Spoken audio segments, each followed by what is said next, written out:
မထားနဲ့မထားနဲ့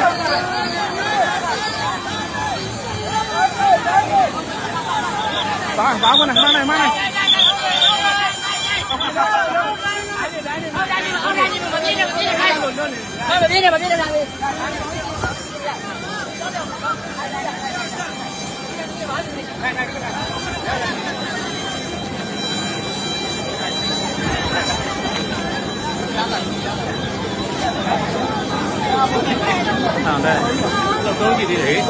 မပြင်းနဲ့တော့တမင်းနော်အဖေမဲနဲ့ဒီနေစလားဘာမှပြဖို့ဘာမှပြဖို့ဒီမှာအလွတ်ကြီး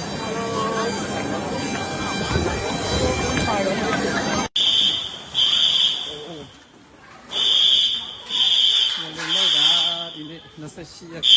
3လ2020ဟုတ်ပါဗျာနော်တော့ကမိုင်းတော့ဘာမှ